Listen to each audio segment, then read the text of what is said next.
when the Union Home Minister Amit Shah, when he responded to our Chief Minister M.K. Stalin in a recent meeting in Coimbatore, said that Tamil Nadu will not lose any seats in delimitation and pro rata, the number of our seats will be maintained.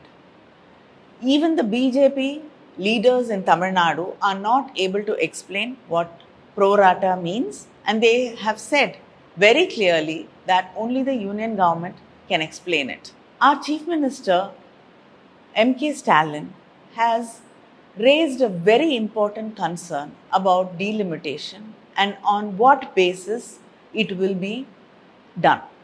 It is very important for Tamil Nadu and the southern states to know on what basis the delimitation will be done.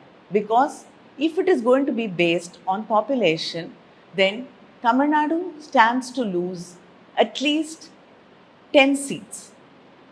And so does many other southern states and other states of India which have controlled its population effectively. Whereas states which have not bothered to control the population and whose population has increased will stand to gain more seats. Our Chief Minister wants to know on what basis, because till now delimitation has been carried out on the basis of population. But population census has been frozen from 71, and a decision has been taken that we cannot do it on population because many of the other states have not controlled population effectively, and it will be unfair to the states which have controlled its population. So we want clarity.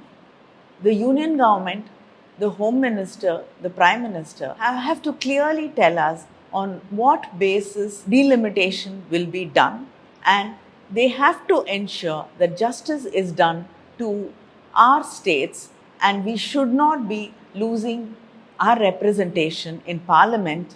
And just because BJP wants to play politics and for its own gains, it should not reduce the number of representatives from south of India or any state which has controlled its population effectively. And this is the concern of our Chief Minister and many leaders from Tamil Nadu and other states. The union government, the home minister, the prime minister have to clarify what they mean by delimitation, what they mean by pro rata, and we need an explanation so that this confusion is cleared and we are assured that we will not be wronged or treated unfairly.